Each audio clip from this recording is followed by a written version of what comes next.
On today's episode, I'm going to tell you how I am learning one of the hardest languages to learn in the whole world, Polish. Boom! Boom! Cześć ludzie! What's up people? Hola, JT here. Welcome to another episode. I've been living here in Poland now permanently for roughly a couple of years. And I've always believed that whenever you establish yourself in a new place, you owe it to yourself, you owe it to the locals to learn the language of that culture, because there's no other way to fully integrate unless you truly know how the people that live in that place speak, how they think. The language makes such a big part of how we process the world. I have formally and officially been learning Polish now for around a year. I had a little bit of vocabulary here and there, but trust me, it was not really something to write home about, which is the reason why I decided that I could not just kind of like learn by osmosis, if you will, which is living my day to day and picking up words and picking up vocabulary and phrases, and all of a sudden, 3 years, 5 years go by and I'm fluent in Polish. Bros, Polish doesn't work like that. But besides my lessons, I'm using other methods that I believe are helping me, and I want to tell you about it on this episode.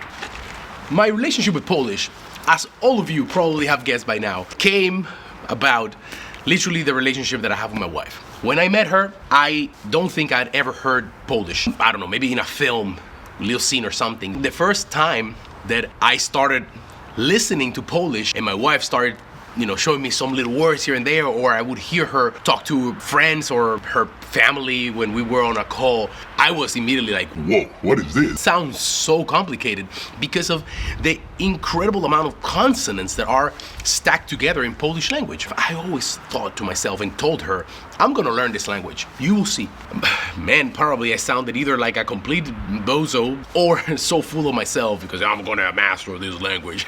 But I at least felt confident that I could understand a little bit more of it using elements such as culture, interpersonal relationships, and also I feel that being a musician was some sort of advantage to some degree for me, because I was able to kind of discern some of the sounds and replicate them a little bit. Probably if we listen to me speaking or trying to speak some Polish back then, it's probably tragedia. Luckily for you guys, and unluckily for me, I have a tendency to document everything. So I have actually a clip of, let's say, my first iteration of a YouTube channel back in 2012, where I am precisely trying to speak some Polish. Let's listen to that, okay? Let's go. Cześć moi drodzy, przepraszam za zepsucie wymowy waszego pięknego, ale bardzo trudnego języka. Okay. Treat me kindly, please. I remember that I was trying to learn the pronunciation of the syllables and consonants, kind of like by memory, like how the T and Z in Polish sounds like ch, like a CH in Spanish. Chaqueta in Polish is chest. I didn't know a lot. It was very limited. I did take, I believe it was 3 months of classes back in 2014, I believe, but I had to stop. I always thought I'll get back to it. Okay, I'm gonna get back to it. Trust me. And I ended up living in Poland full time. That's when I decided, now once and for all, I need to learn this language. And I'm using 5 different things that I want to tell you about today. The first method that I am using is what you will call the most predictable, and that is through a organized teaching system. Let's call it a systematic learning. Whether that is a school, a language school, a private tutor, or books, apps, and anything out there on the internet that can help you in a way that is more organized and that has a system. Remember, all that I'm going to tell you guys is how I am learning Polish. You might take some tips and tricks from here. Maybe some of the things that I'm going to say will be useful to you. I prefer the method of a private teacher. Why? Some people like the interaction of a group, and they like going to a school, and they like that community, and they feel that it's a little bit less burdening when you have a private private tutor, somehow, some way, it's a little bit more intense because it's only this person and you. Undoubtedly, everything is being thrown at you, and you have to stay 100% committed and focused throughout whatever length your lessons are going to be. Some people don't do well in that type of system. I prefer the one-to-one. Continuing with the topic of organized learning, I believe that there are also other books that are kind of like easy to pick from the shelf of a library, and they will get you going with a little bit of vocabulary and a little bit of understanding, and we should not discard them. Maybe you're not ready to commit yourself to a school or to a private tutor. For example, this is literally my absolute first book that I ever had in Polish. It's called Polish for Foreigners. It came with a CD. You can see how old it is because it came with a CD. Even in the table of contents, introduction, how to learn, vocabulary trainer, grammar. Like for example, the genitive case, dopełniać, my beloved and most preferred Polish case. It's right here. And to be honest, I actually recommend this one if you want to get yourself kind of like familiarized with Polish. Another way to learn that a lot of people use, and I've tried a little bit. It's not the one method that I've had the most amount of experience with, but it can be useful, is with phone apps. I've used, I think, Duolingo for a little bit, and I think LinkedQ, but there are many, many more. The internet is full of language learning apps. ChatGPT. You can actually ask ChatGPT for things, and it will help you. Those are all tools that are here, literally in our hands, and we can use them. And they will serve the purpose of precisely getting us one step closer to, I guess, communicating. Another very good tool that maybe you haven't even thought about is, whoa, I don't know if that transition worked. I hope it did. The other way, which leads me to the second method that I am particularly using to learn Polish, and that is children's books. And in my particular case, my son, out of all things. As you guys know, I have two children, Vigo and Savannah. Vigo is completely fluent in Polish. I use that to my advantage because sometimes he's correcting me, or if I am doing homework and I am reading something out loud, he's helping me decipher the right way, the right case. Oftentimes they are speaking and I am there trying to put my ear, and I ask them, hey, what did you guys say over here? And my son is a very big source of knowledge for me. But let's say that you don't have a kid, or if you have kids, maybe they don't speak Polish. So this is where I tell you that children books are really good. This, for example, this is a great book, First 1,000 Words in Polish. You have all these images with the words, and it's actually very easy to learn and to add some more words to your vocabulary, and they have it all kind of like categorized. You should not discard this type of elements because they will help you, trust me. Or even very simple books that are like fully in Polish, because of this book, of course, it's kind of like in English. Maybe in Poland you're not going to find that per se, but there's like Kicia Kocia, it's a very famous children's book, or Pucho, I believe. You have to think of yourself precisely a little bit kind of like a child, like a small child that is learning. Hey man, let your guard down. Don't be afraid to sound like a child. Don't be afraid to make those mistakes. Grab the same book that your 3-year-old is reading with mama and pay attention. Listen, there's going to be at least one word that you can extract from there that you're going to be able to use in real life. The third method that I am using to learn Polish is by just speaking in public to anybody and everybody. You cannot be afraid to make mistakes, and you're gonna make a lot of them. Trust me, sometimes I sound ridiculous. Sometimes it's just masakra po prostu.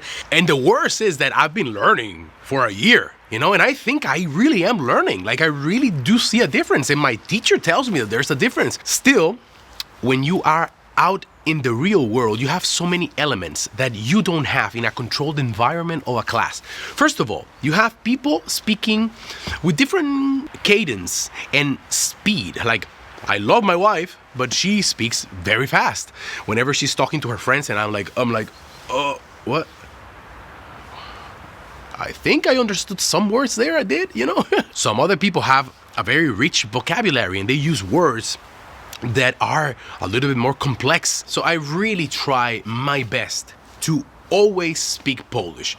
Hey, I go to drop my son in school and I say hi to some parents and I know they speak English. Sometimes they even speak in English to me.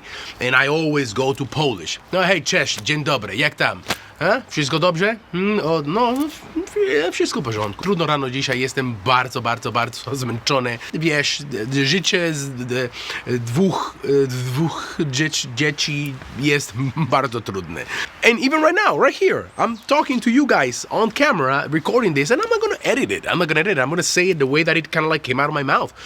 Probably there's some mistake in there, but I don't care. In due time, those things will become natural to me, and I will use the proper way, the proper form. I will use the proper word. I will use the proper case. For now, all I want to do is communicate. Trust me, most Polish people are extremely gracious with us foreigners learning this language. Believe me, most of the times they know what you're saying, or at least they can decipher it. Start speaking in public. Don't be afraid. The fourth method that I'm using is called Tandem Learning. This method, the way that is most commonly used is when you have a person, let's say like me, that I'm native in Spanish, and I find another person, not a teacher, it's another person just like me, that is interested in learning Spanish, and they are native in a language that I have interest in. I do something somewhat like that. I have a friend, which I've mentioned here many times. His name is Phil, married to a Polish woman. He's an American, lives in the States, and he speaks really good level of Polish. I think he's like intermediate level of Polish. We send each other voice notes, and every day we send one recording speaking exclusively Polish. For me, at least, it's great because he speaks more Polish than me. So he's constantly throwing words and phrases that I didn't know that one, or I've heard it, but I cannot remember exactly. I think it's a mutual benefit relationship because we don't feel so pressured, or when you're talking to somebody that you don't know, you don't want to look like a loser, or sometimes you just want to get your point across as fast as possible, and that anxiety that comes with speaking to some natives in their language that you don't yet master. I highly recommend that. I've been doing it rather recently. I think maybe 4 months we've been doing that, but every day we do it, and my Polish is better because of that. And the last method that I use almost on a daily basis to learn this language is consuming culture. That is music, literature, films, television. You have to think of it kind of like a full-on immersion. Try to discover musicians, bands that you like. When you are listening and when you are consuming this, you have to be proactive. So it's not only playing the song, you have to read the lyrics, you have to grab your translator and go, oh, what does that mean? Oh, that's interesting. Through film, there's a plethora of Polish films that are amazing, and you can discover them. Now we live in this beautiful world of Netflix where you have subtitles in English or in Spanish, and you can put on a Polish film or a Polish show and listen to the original language at the same time you're reading in English, and there is such a thing as repetition happening, and after a while you hear the word ważne, you hear it several times and you're like, oh, ważne, okay, I get it, I know now what that means. There are other elements of culture that are also very, very important to delve into. Food, for example. Look for a cooking book for Polish cuisine. Start learning. You see there a list of ingredients, and you start adding those words to your vocabulary. Well, there are some YouTubers, for example, there's a guy called Iranchik, and he's a guy from Iran. His name's Michał. I'm giving him a shout out just because this guy is hella impressive, man. I don't know, he's been living in Poland less than 10 years, and he's Polish. He's freaking incredible. You know, like that. Those things inspire me, because I go, hey, I can learn like that. Maybe I'm not gonna learn as fast as he did. Everyone is different. We are all different. Don't measure yourself with the same stick that you measure others. If it takes you half a year to learn 7 words, it's okay. Half a year later, you have 7 new words. Whatever it is that you do, visualize this culture as a way for you to learn the language. And I wish you the best of luck. You're gonna need it. Boom! That's all, guys. That's the end of this episode. I hope you liked it. If you want to learn Polish, believe me, it can be done. It might take a while. It might test your frame. It might test your strength as an individual, but you can do it, okay? Out there are so many foreigners that have learned this language. Some of them have never even lived in Poland once, and they are speaking this language. We can do this together. And I have to wrap this up. It's so cold. It's like minus 6 degrees today. My hands are freezing. See you on another episode. Adios. Oh, wait. Do widzenia.